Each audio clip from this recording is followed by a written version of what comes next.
नमोस्तु भरश्री, नमोस्तु भरश्री, नमोस्तु भरश्री। उत्कर्ष जी जज जो बने हुए हैं, जो जैन समाज को गौरव प्रदान कर रहे हैं, ऐसे उत्कर्ष जी अपने पहला प्रश्न करेंगे अपने भाई आकाश, डॉक्टर आकाश के साथ। नमोस्तु गुरुदेव। गुरुदेव, मेरा अभी जैसा कि न्यायिक सेवा में चयन हुआ है, मैं ये पूछना चाहता हूँ गुरुदेव कि जब हम तैयारी करते हैं तो कई बार ऐसी परिस्थितियाँ आती हैं जहाँ परिस्थितियाँ आपके अनुकूल नहीं होती, तो कई बार आप विचलित हो जाते हैं और कई डिस्ट्रैक्शन से आप अफेक्ट होने लगते हैं। तो ऐसी कंडीशन में महाराज जी क्या करना चाहिए? विगत 3 दिनों 4 दिनों इन्हीं विषयों पर हमारा प्रवचन है। हमारे जीवन में जब कभी भी ऐसी स्थितियाँ आए, घबराना नहीं चाहिए, बल्कि जब चुनौतियाँ आती है तो दूने उत्साह के साथ लगना चाहिए। हमारे सामने जब केवल हमारा लक्ष्य होगा तो किसी भी प्रकार का डिस्ट्रैक्शन हावी नहीं होगा। लक्ष्योन्मुखी बनकर हम जिएंगे, हमारा रास्ता अपने आप प्रशस्त है। नमोस्तु गुरुदेव। हाँ, वकील साहब। परम आदरणीय गुरुदेव के चरणों में नमोस्तु नमोस्तु नमोस्तु। परम आदरणीय गुरुदेव, मैं अभी सिरपुर गया था, परम आचार्य श्री के दर्शन किए। मैंने देखा कि ऐसी क्या है कि हमारे 3 लोग के नाथ एक अंदर गुफा में है और वो भी पुलिस प्रोटेक्शन में। हमको दर्शन करने के लिए मात्र एक क्षण के लिए देखना पड़ा। ऐसे हमने ऐसा क्या करें उपचार? ये कलियुग का प्रभाव है। बस यही भावना भाव कि सबको सद्बुद्धि आए और भगवान खुल जाए जी। ओ चलिए।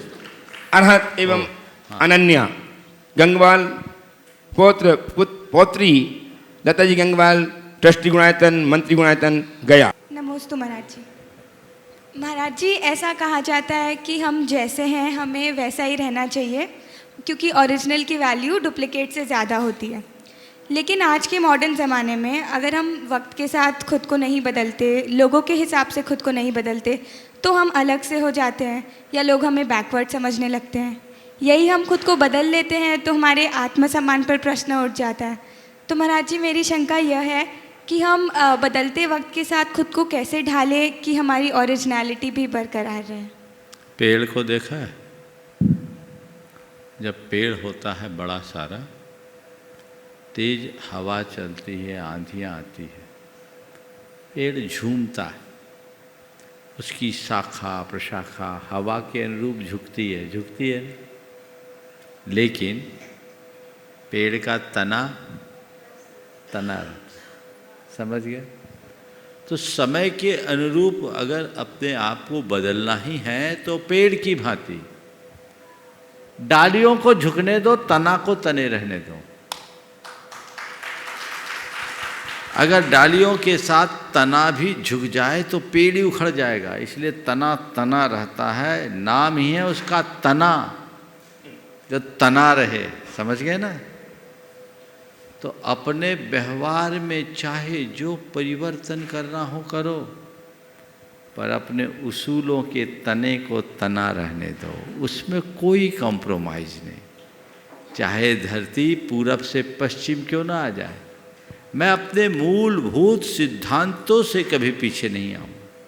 यदि ये बात हमारे दिमाग में बैठ जाएगी तो कहीं भी किसी प्रकार की समस्या नहीं हो। नमोस्तु महाराज। नमोस्तु महाराज श्री। महाराज जी, मेरा प्रश्न ये है कि हमारे धर्म में जादू टोना को हम नहीं मानते हैं, पर मैं ऐसा नहीं मानता, क्योंकि महाराज श्री थोड़े दिन पहले मैं इधर आया था, अभी भी मैं आपके पास अभी आ गया हूँ। तो महाराज श्री, मेरे को कोई भी बोलता है कि तुम शिखर जी चलोगे तो मैं बहुत उत्साहित हो जाता हूँ आपसे मिलने के लिए। तो महाराज श्री, आपने मेरे अंदर ऐसा क्या जादू टोना कर दिया है कि मैं आपके पास खींचा चला जाता हूँ? अच्छा है, अगर मेरा जादू लग जाएगा तुम पर तो तुम पूरे ही खिंच जाओ, फिर तुम्हारी मम्मी और दादी डरने लगे, है ना?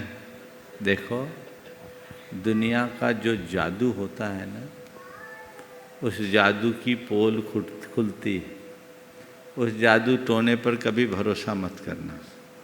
मैं उस जादू की बात करूं, जब मैं छोटा था, स्कूल में पढ़ने जाता था, बगल में कचहरी थी, और कचहरी में मदारी लोग अपना जादू दिखाते थे। अब वो 10 के नोट के 20 के नोट बना देते थे। देखते ही देखते 10 का नोट 20 का नोट बना के दिखाते थे और अपना खेल ख़त्म करने के बाद 10-10 पैसे के लिए हाथ फैलाते थे। समझ गए? ये जादू है, ये जादू जो ज़्यादा देर तक असर नहीं पड़ता। लेकिन अगर जादू की बात करते हो तो मैं कहूँगा विचारों का जादू। अगर तुम किसी के विचारों से प्रभावित हो गए तो वो जादू तुम्हारे जीवन में चमत्कार पैदा कर देगा, आमूल चूल परिवर्तन करेगा। इसलिए बाहर के जादू के चक्कर में मत पड़ो, विचारों की शक्ति को पहचानो, उसमें सबसे बड़ा जादू है। समझ गए? तो अच्छे विचार लो और अच्छे विचार दो, और जहाँ अच्छे विचार मिले उनसे जुड़े रहो, जीवन बदल जाएगा। आइए श्रीमान नवनीत जी विदिशा से अपने बेटे आर्दव के साथ। नमोस्तु नमोस्तु नमोस्तु गुरुदेव। बोलो। गुरुदेव, झूठ बोलने एवं चोरी करने का क्या परिणाम होता है? झूठ बोलने और चोरी करने का क्या परिणाम होता है? ऐसे आदमी पर कोई भरोसा नहीं करता। समझ गए? उसका विश्वास खो जाता है। चलिए गीतेश जी उपस्थित हों। गुरुदेव के चरणों में त्रय बार नमोस्तु नमोस्तु नमोस्तु। गुरुदेव, मेरा प्रश्न एक ही है। मैं थोड़ा धर्म से लेट जुड़ा, लेकिन मेरा प्रश्न एक है कि जैन एकीकरण और जैन एकता के लिए क्या किया जाए? मैं मतलब अभी बहुत चीज़ ऑब्जर्व करता हूँ। हाँ, फिर से बोलो। जैन एकीकरण, जैन एकता के लिए क्या किया जाए? मैं अभी मतलब काफ़ी टाइम जुड़ा, लोगों से देखता हूँ, तो सब लोग सबसे पहले मुझसे पूछते हैं कि आप दिगंबर हो या श्वेतांबर हो। पहला क्वेश्चन ये होता है उनका।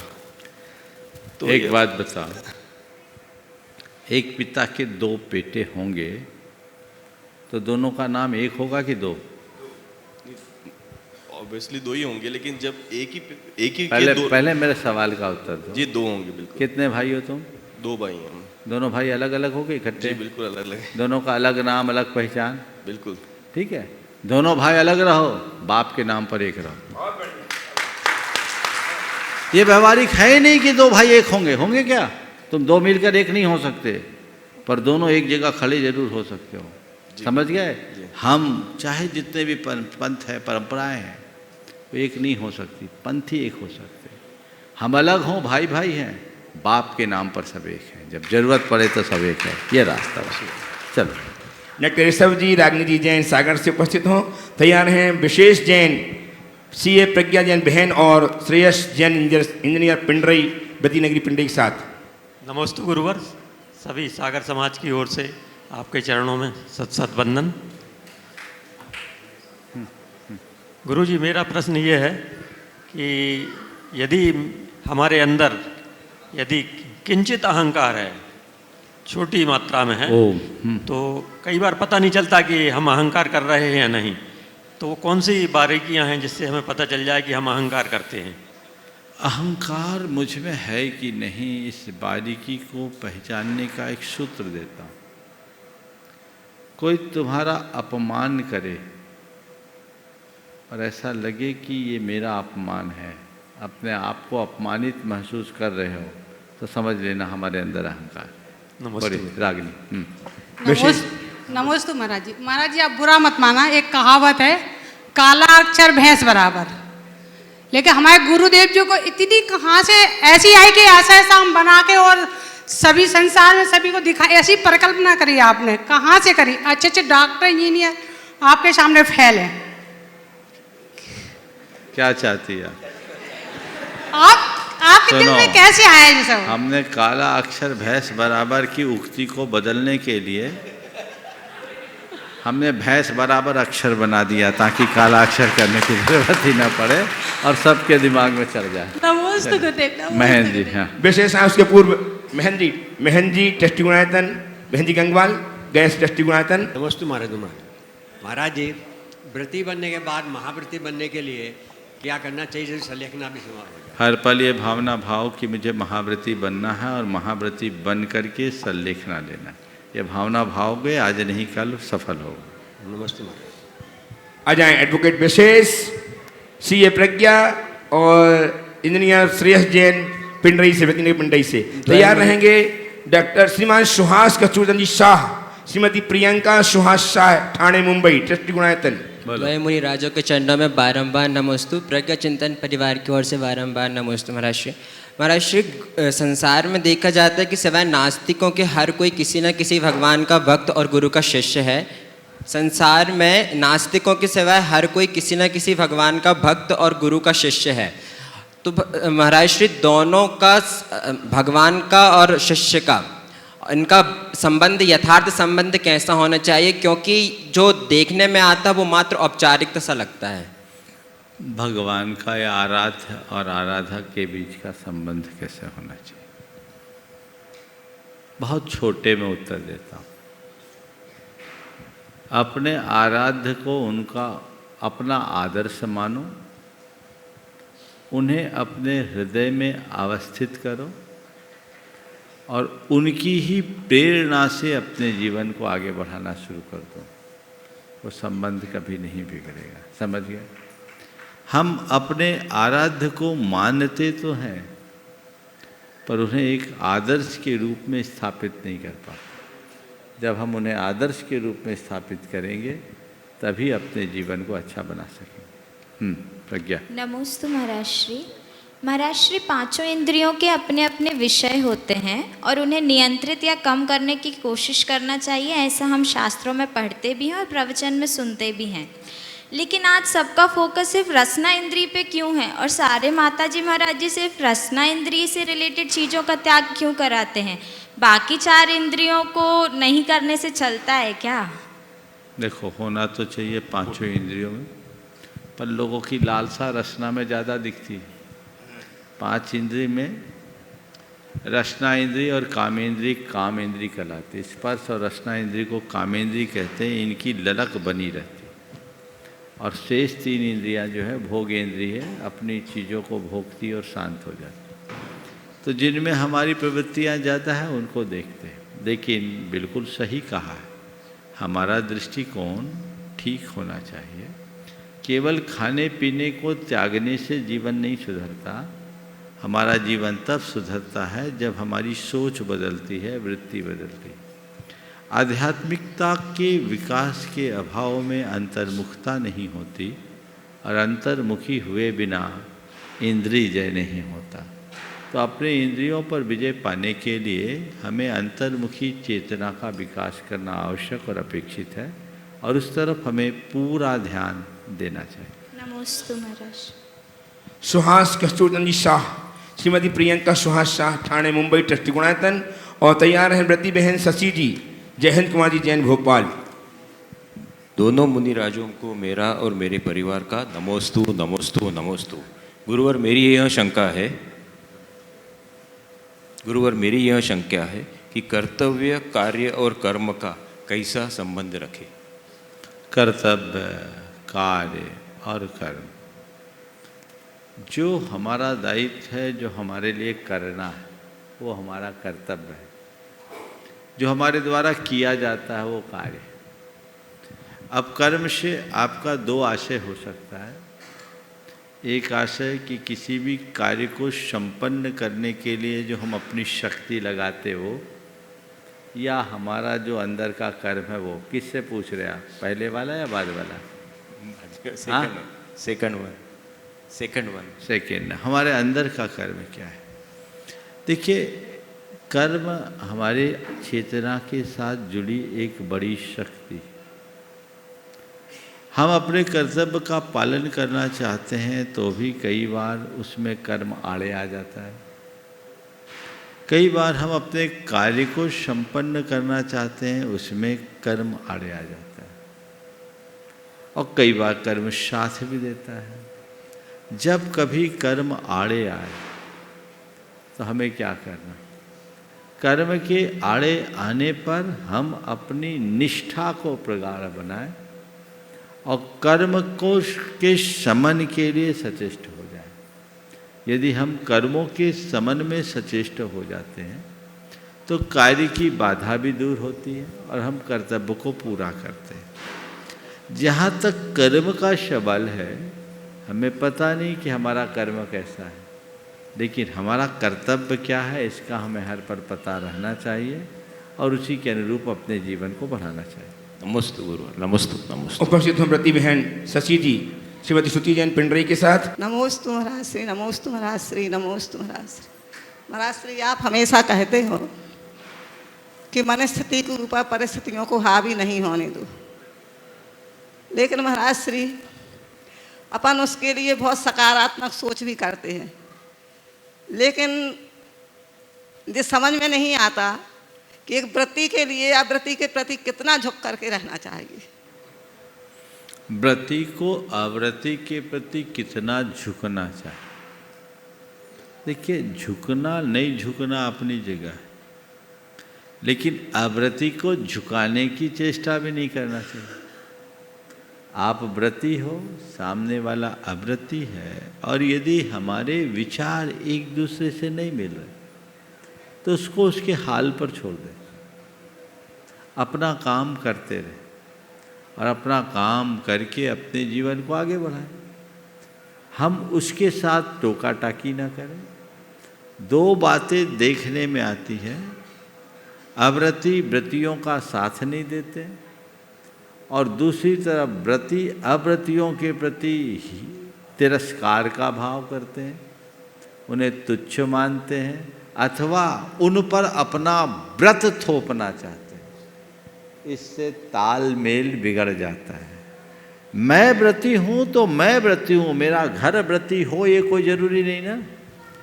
तो मैं अपने व्रतों का निर्बाध पालन करूँ और व्रतों में कोई दोष न लगे ये सावधानी रखूँ, पर औरों के ऊपर अपना व्रत न थोपूँ। और जो अव्रती हैं उन्हें चाहिए कि मैं व्रत नहीं ले पा रहा हूँ, फिर भी मेरा ये सौभाग्य कि मेरे घर में व्रती हैं।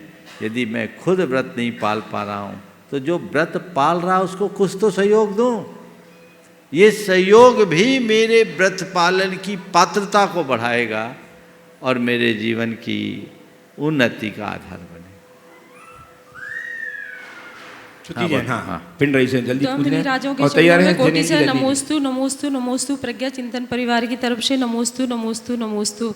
महाराज श्री, ओंकार की ध्वनि का हमारे जीवन में क्या महत्व है और इसको करने का सही तरीका क्या है?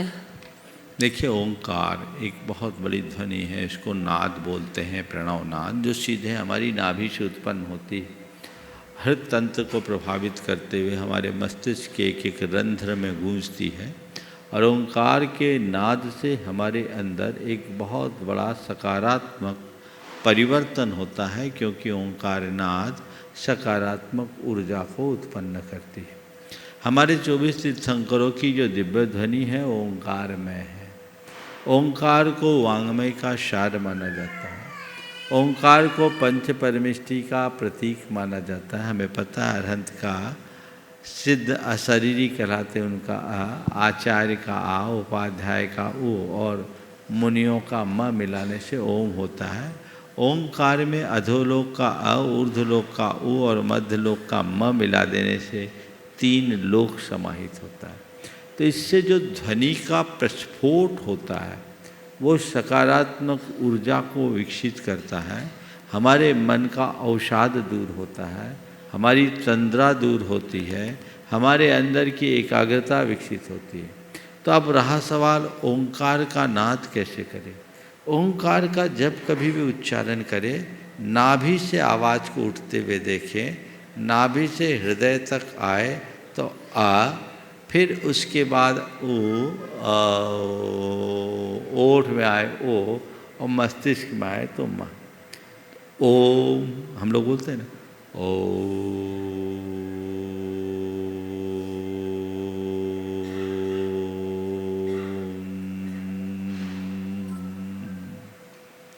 यहाँ नाभि में अ से उ, ओ और फिर माँ आते समय ओठ बंद करें और उसको पूरे मस्तिष्क में अनुगूंजित करें।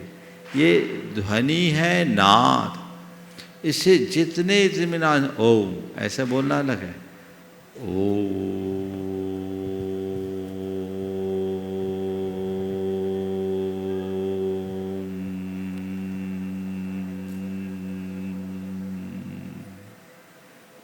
इस तरीके से करने से एकाग्रता भी बढ़ती है, मन का अवसाद भी दूर होता है। नमोस्तु आइए महाराज हमारे श्री। संरक्षक श्रीमान जिनेन्द्र जी रजनी जी जैन कोलकाता से और तैयार रहें श्रीमती लता जी कमलेश जी जैन ग्वालियर।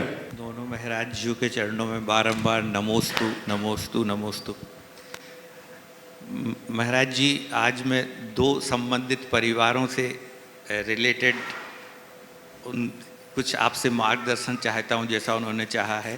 पहले डॉक्टर सौरभ हारिल जो सागर में हैं, उन्होंने Ayush institute of medical sciences आज से प्रारंभ कर रहे हैं, जिसमें कि फिर से बोलिए। Ayush institute of institute of Indian medical sciences, जिसमें वो सिर्फ आयुर्वेदिक को बढ़ावा देंगे और आयुर्वेदिक चिकित्सा के लिए ही उन्होंने पूरे सागर में बहुत बड़ा एक संस्थान चालू किया है। तो उन्होंने आपका आशीर्वाद और मार्गदर्शन चाहा है। दूसरा पटेल परिवार का है भोपाल के, कि उनके विकास पटेल जी के जो बड़े बेटे शुभम हैं, वो वैवाहिक बंधन में बंधने जा रहे हैं और उन्होंने चक्रवर्ती विवाह चूज किया है।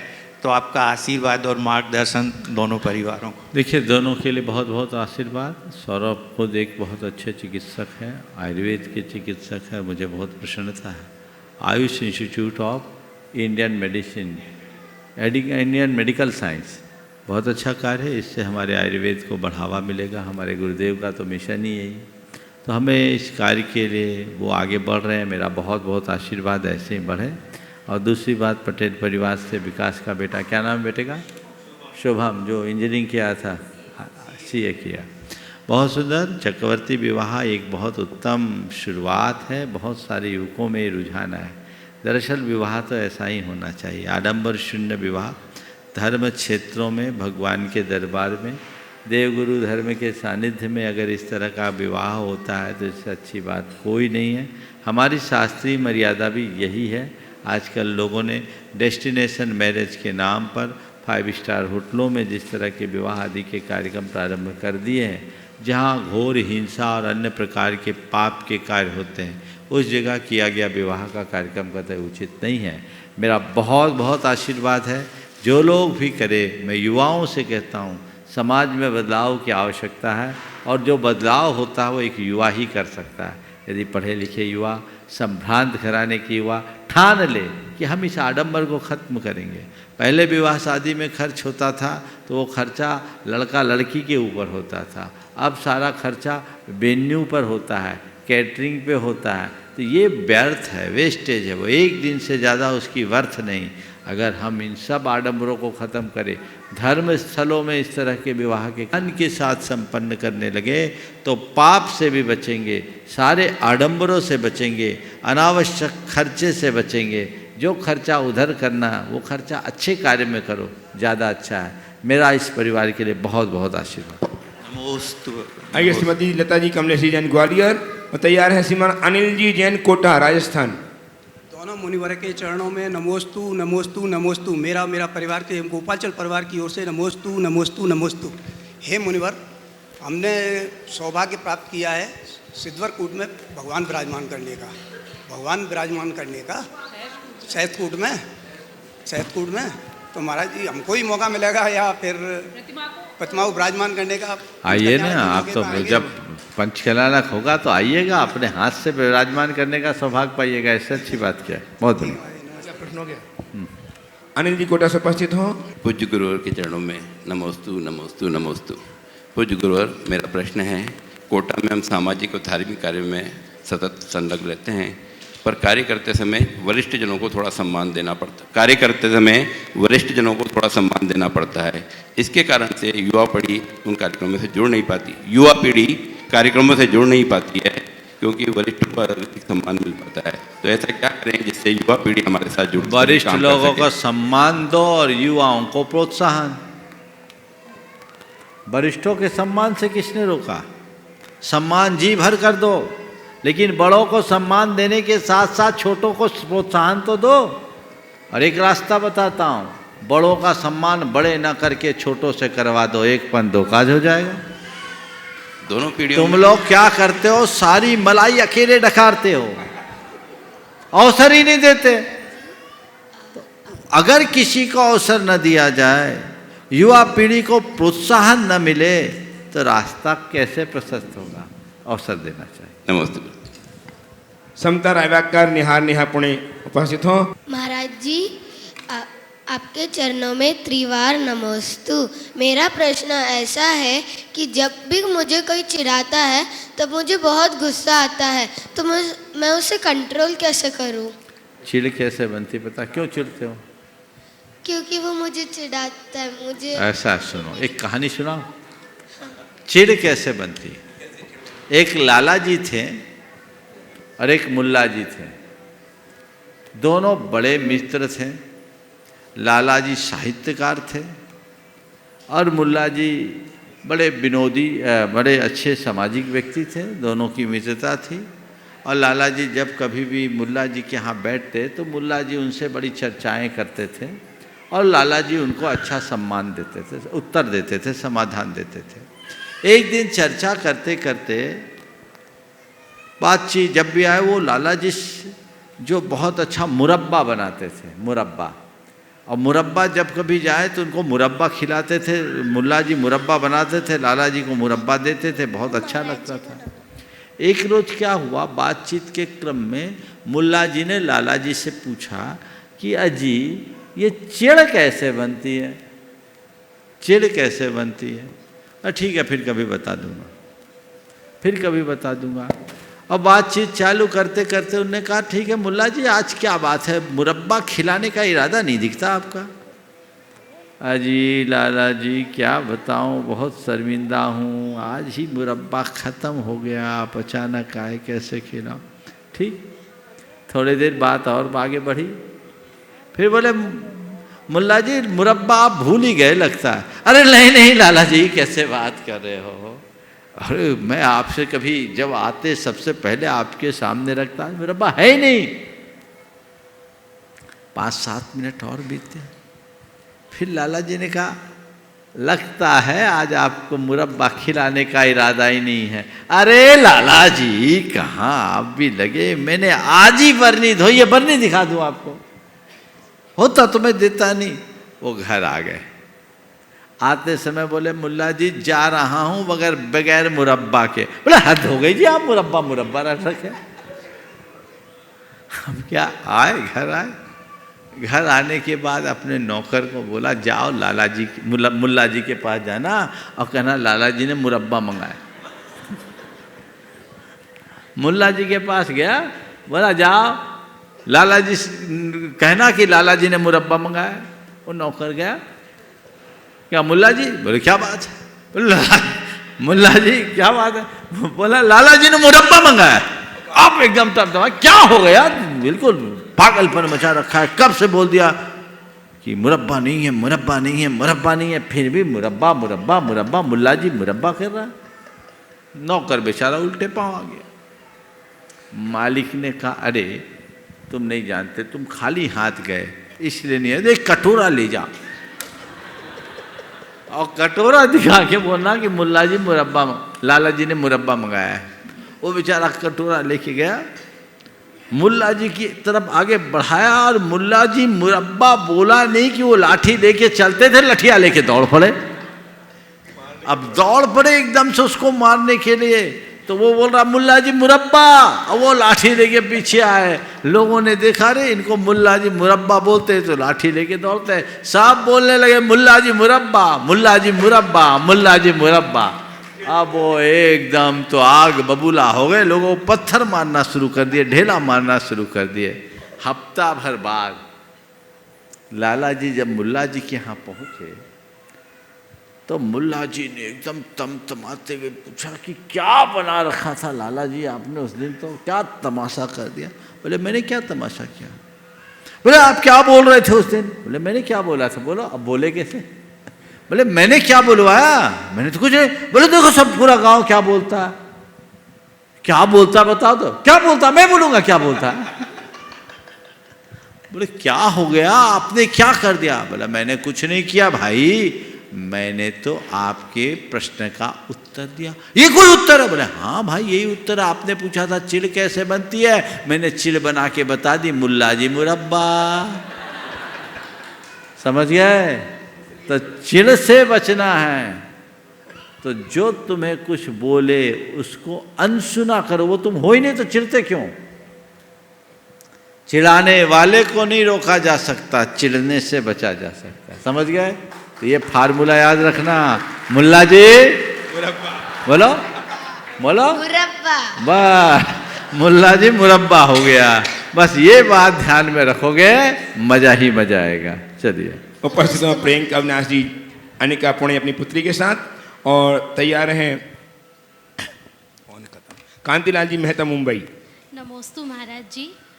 मेरा प्रश्न ये है कि कालाणु जो है वो तो परिवर्तनशील है, एक प्रदेशी है। तो आजकल का जो ये आधुनिक विज्ञान है वो जो टाइम ट्रैवल वगैरह की थियोरी रखता है आगे, अपने वितराग विज्ञान के अनुसार क्या ये पॉसिबल है, क्या ये संभव है? देखिए, काल अपरिवर्तनीय है, काल निष्क्रिय है, काल में परिवर्तन नहीं होता, उसकी उपस्थिति में चीज़ों का परिवर्तन होता है। अब काल की उपस्थिति में होने वाले पुद्गलों के परिवर्तन को ही हम काल का परिवर्तन मान लेते हैं, जो व्यवहार काल।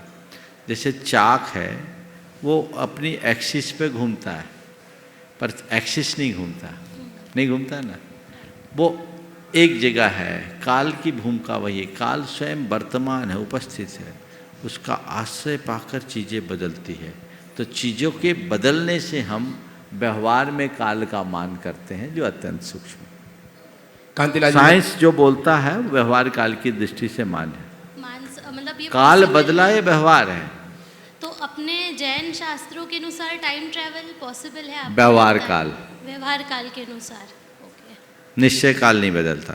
नमस्तु, धन्यवाद महाराज। चलिए, बहुत सुंदर। नमस्ते। आइए कांतिलाल जी मेहता मुंबई से। नमोस्तु दोनों महाराजियों को। मैं अनिका जैन हूँ और मैं पुणे से आई हूँ। महाराज जी, मेरा यह प्रश्न है कि हमें हमारी गलती क्यों नहीं दिखाई देती, और जो हम करते हैं हमें वही क्यों सही लगता है? हमें हमारी गलती क्यों नहीं दिखती मालूम? क्योंकि हम दूसरों की गलतियां दिन भर देखते रहते हैं। जिस दिन दूसरों की गलतियां देखना बंद करेंगे तब तो हम अपनी गलती देख पाएंगे। समझ गए? तो जो दूसरों की गलतियां देखते रहते हैं उनको अपनी सब बातें सही दिखती है। जिस दिन हम दूसरों की गलतियां देखना बंद कर देंगे, उन लोगों की अच्छाइयां दिखने लगेगी, उनकी सही बातें भी दिखने लगेगी और अपनी गलतियां भी दिखने लगेगी। चलिए।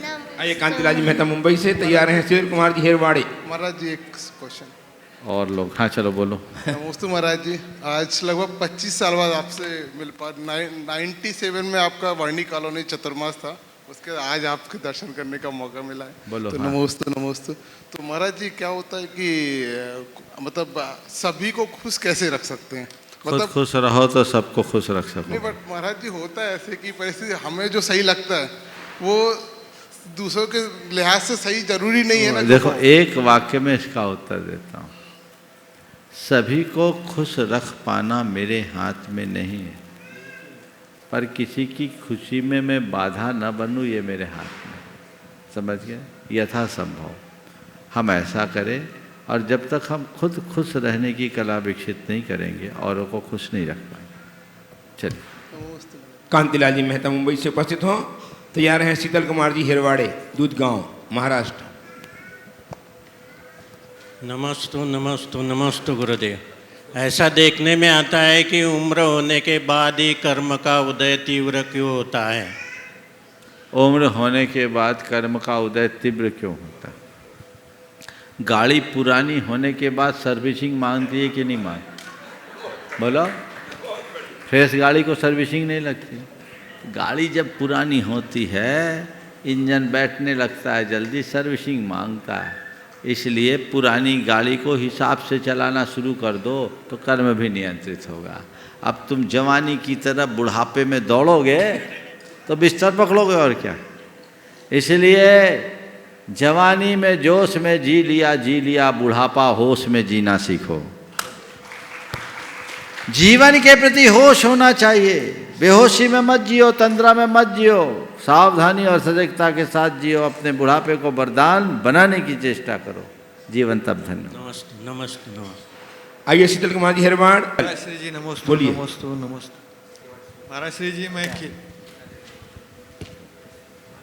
महाराज हाँ, जी बोलो। मैं खेती करता हूँ। खेती करते वक्त खरपतवार को निकालना पड़ता है, तो बहुत सारा विकल्प आता है। कृपया मार्गदर्शन। ये आरंभी हिंसा है। आप किसी को मारने के लिए नहीं कर रहे। खेती के कर्म को आर्य कर्म के अंतर्गत रखा गया है। सर्वविध आर्य कर्म में कृषि कर्म है और हम इसे आर्य कर्म के रूप में देखें, उसको लेकर के विकल्प न करें, बशर्ते पेस्टिसाइड वगैरह का प्रयोग न करें, रासायनिक खाद और कीटनाशकों का प्रयोग न करें। यदि ये नहीं करेंगे तो आप बचेंगे। धन्यवाद। महाश्री, कुछ ऑनलाइन प्रश्नों के माध्यम से इस कार्यक्रम को गति प्रदान करना चाह रहा हूँ। रिद्धि जैन किशनगंज बिहार से आपके चरणों में बारंबार नमोस्तु करते जानना चाहती हैं कि गुरुदेव, हम अक्सर जो बातें लोग परिस्थिति आदि हमारे हिसाब से नहीं होती उसे आसानी से एक्सेप्ट नहीं कर पाते। गुरुदेव, मेरी जिज्ञासा ये है कि हम एक्सेप्टेंस यानी स्वीकार करना कैसे सीखें और हमें किन किन चीज़ों को एक्सेप्ट करना चाहिए और किन चीज़ों को नहीं, जैसे हमें हार नहीं माननी चाहिए, बुरा नहीं मानना चाहिए, आदि आदि। गुरुदेव समाधान दीजिए। देखिए, एक्सेप्टेंस कैसे बढ़ाए, बहुत अच्छा सवाल है। हम चीज़ों को एक्सेप्ट क्यों नहीं कर पाते? दो कारणों से नहीं कर पाते। पहला कारण तो हमारा ईगो हमें हमारी गलतियों को स्वीकार नहीं करने देता। संत कहते हैं गलतियों को एक्सेप्ट करें, उस समय अपने ईगो को न आड़े आने दें। है ठीक है, गलती हो गई तो हो गई, मुझे उसे स्वीकारना और उसको सुधारना। अपने दोष और दुर्बलताओं को जब तक मैं स्वीकार नहीं करूंगा तो उसका सुधार कैसे होगा, उसे दूर कैसे करूँगा। पर मन का जो ईगो है वो हमें रोकता है, ऐसा कर लेंगे तो हमारा कैसे होगा, ऐसा कर लेंगे तो हमारा कैसे होगा। तो ईगो को ख़त्म करना सीखे, तभी हमारी प्रगति हो सकेगी, नंबर 1। दूसरी बात, हम लोग चुनौतियों को स्वीकार नहीं कर पाते, और चुनौतियों को स्वीकार न कर पाने का कारण आत्मविश्वास की कमी। अगर ईगो समाप्त हो जाए और आत्मविश्वास बढ़ जाए तो हम हर बात को स्वीकार करने के लिए तैयार होंगे। संत कहते हैं दोषों को स्वीकार करो, चुनौतियों को स्वीकार करो और उनका सामना करके अपने जीवन को आगे बढ़ाओ। जीवन में कोई भी चुनौती आए सहज भाव से स्वीकार करो, अपनी कुशलता से उसे उपलब्धि के रूप में परिवर्तित करो, तब आगे बढ़ोगे। जब तुम्हारे अंदर आत्मविश्वास होगा, सकारात्मकता होगी तो तुम उन चीज़ों को स्वीकार कर पाओगे, और नहीं होगा तो नहीं स्वीकारोगे। तो ऐसे आदमी बहुत टूटे टूटे से रहते हैं, अपना जीवन उसी तरीके से जीते हैं। आगे बढ़ने के लिए हमें इन दोनों बातों को ध्यान में रखकर चलना चाहिए। गुरुदेव भूपेश जैन, ओमकारेश्वर, चंडीगढ़, आपके चरणों में नमोस्तु करते जानना चाहते हैं। एकदम छोटा सा सवाल, कर्तव्य बड़ा या न्याय? कर्तव्य बड़ा या न्याय? न्याय को ही अपना कर्तव्य मानो। कर्तव्य और क्या है? कर्तव्य बड़ा या न्याय? तो न्याय के पद पर जो व्यक्ति बैठा है उसके लिए उसका कर्तव्य ही बड़ा है। तो न्याय के पद पर बैठा है तो कर्तव्य करो। हाँ, लेकिन अगर अपने जीवन में हमें देखना है, कहीं चुनाव आए, अगर हमसे पूछो धर्म बड़ा या न्याय, तो मैं उत्तर दूंगा धर्म बड़ा है। क्यों? न्याय एक घर में उजाला करता है, धर्म दोनों घरों में दीप जलाता है। न्याय से एक घर में उजाला है क्योंकि न्याय तथ्यों के आधार पर होता है। न्याय के दरबार में सत्य और असत्य होता है, पक्ष और विपक्ष होता है, पर धर्म के क्षेत्र में अच्छा और बुरा होता है। क्या अच्छा है और क्या बुरा है? अगर हमारे जीवन में अच्छा है हमें वो स्वीकारना चाहिए। हर काम सच्चा हर जगह अच्छा नहीं होता, सच्चे से भी बड़ा अच्छा है।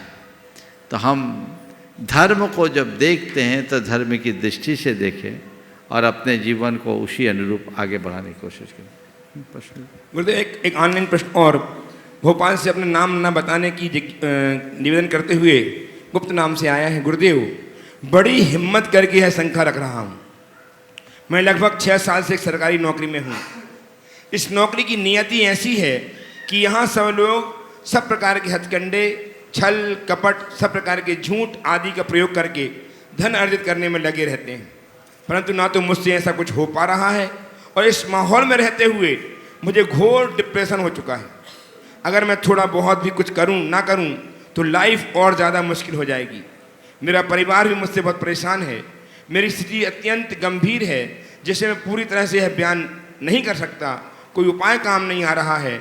मैं आपके चरणों में आना चाहता हूँ, आपसे साक्षात दर्शन करके लाभ लेना चाहता हूँ। गुरुदेव, मुझे अनुमति मिल जाए, मेरा कल्याण। देखिए, ये बड़ी जटिल समस्या है और मैं सबसे पहले तो आपसे कहूँगा, घबराइए नहीं, धैर्य से काम लीजिए। ये आपकी परीक्षा की घड़ी। आप उस अव्यवस्था से अपने आप को अप्रभावित रखिए। आप काम कीजिए और कोशिश कीजिए कि मेरे हाथ आज तक काले नहीं हुए तो आगे भी काले ना हो।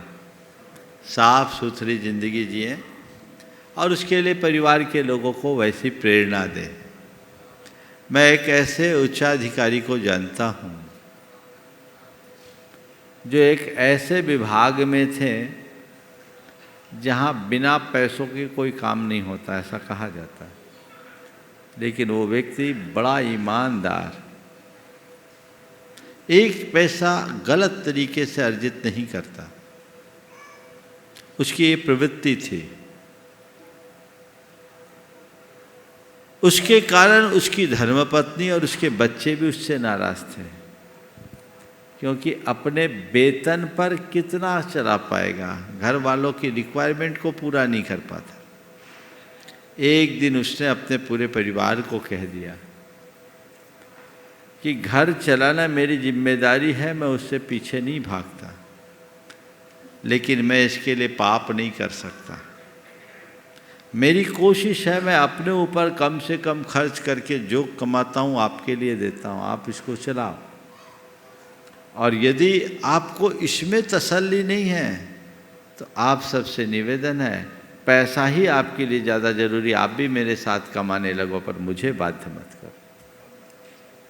उसने अपनी धर्मपत्नी से कहा कि आप भी पढ़ी लिखी हो, आप भी कोई काम कर सकते, जॉब तलाश सकते हैं। बच्चों को पढ़ा लिखा करके योग्य बनाना हमारा दायित्व था, सो हमने बना दिया। एक बेटा इंजीनियरिंग में था, एक बेटा मेडिकल में था। बोले थोड़े दिन में ये पढ़ लिख करके अपने पैरों में खड़े हो ही जाएंगे।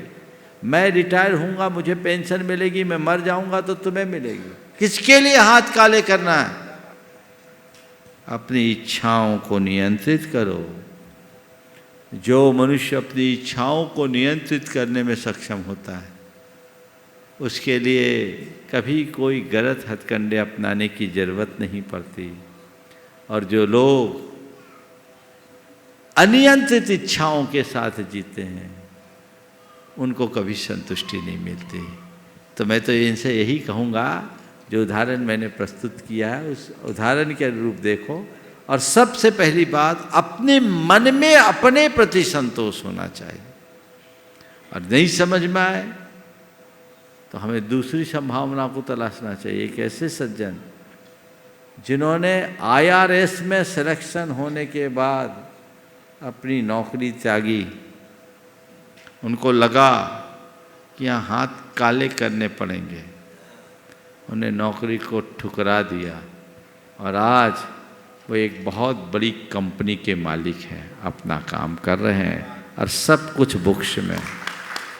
व्यक्ति के पास योग्यता और हुनर हो तो बहुत सारे काम हो सकते हैं और अपने जीवन को आगे बढ़ाया जा सकता है। एक अति महत्वपूर्ण सूचना आपके हित की, आपके लाभ की। युग महापुरुष संस्कृति शासनाचार्य श्री विद्यासागर जी महाराज के स्वर्णिम आचार्य पदारोहण दिवस पर आयोजित निबंध लेखन प्रतियोगिता ये आपके कल्याण की है। विश्व सुख शांति के लिए आचार्य विद्यासागर जी महाराज की सत्प्रेरणा से विषय है स्वावलंबी भारत के निर्माण में हथकरघा और खादी की उपयोगिता। स्वावलंबी भारत के निर्माण में हथकरघा और खादी की उपयोगिता, इस पर आपको निबंध लिखना है। प्रथम, द्वितीय, तृतीय पुरस्कार आपसे प्राप्त प्रदान किए जाएंगे 51,000, 21,000 और 11,000 के। 50 सांत्वना पुरस्कार, 2100 के सभी विजेताओं को प्राप्त होंगे स्मृति चिन्ह के साथ। इसमें नियम ये है, कोई भी प्रतियोगी बन सकता है। हिंदी, मराठी, कन्नड़, गुजराती भाषा में लेख लिखा जा सकता है। अधिकतम शब्द सीमा 1500 शब्द है A4 कागज में। निबंध जमा करने की अंतिम तिथि 10 नवंबर 2022। निबंध व्हाट्सएप ऐप नंबर 6269601008। फिर सुन लें, निबंध व्हाट्सएप ऐप पर जमा करेंगे 6269601008 पर PDF फाइल में ही स्वीकार होगा। इसमें सूत्रधार है भैया का नाम हो गया। बहुत अच्छी बात है। हथकरघा को बढ़ावा देने के लिए एक बहुत अच्छी निबंध की प्रतियोगिता है, लोग इसमें भागीदारी करें, बहुत अच्छी बात होगी। 1 मिनट में मैं बात जरूर आप सबसे कहना चाहूँगा कि अब दीपावली है, पूर्व संध्या में हम सब बैठे हैं। कल से पूरे देश में और दुनिया में लोग दीपावली मनाएंगे। परसों हम लोग भगवान महावीर का निर्वाण दिवस और हमारे हिसाब से 25 तारीख को दीपावली मनाएंगे। मैं आप सबसे यही कहूँगा कि दिवाली इस तरीके से मनाओ जो तुम्हारी चेतना को प्रकाशित करे। केवल धन पैसों के पीछे दिवाली मत मनाना। दिवाली मनाओ तो अपने दिल से मनाओ, अपने अंदर की उदारता से मनाओ, आतिशबाजी से अपने आप को बचाओ, फिजूल खर्चे से बचाओ। और अगर इस बार की दीपावली मनाना चाहते हो तो शाम के टाइम अपने घर का दिया बाती करने के उपरांत अपने परिवार के साथ किसी गरीब इलाके में चले जाओ, किसी स्लम बस्ती में चले जाओ।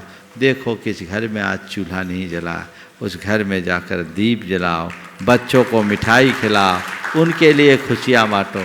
ये दीपावली तुम्हारी श्रेष्ठतम दिवाली होगी। फटाके फोड़ने से तो तुम्हारा 2 पल के लिए कुछ खुशी, जो खुशी नहीं है, एक प्रकार की धारणा मात्र है, वो मिलेगी।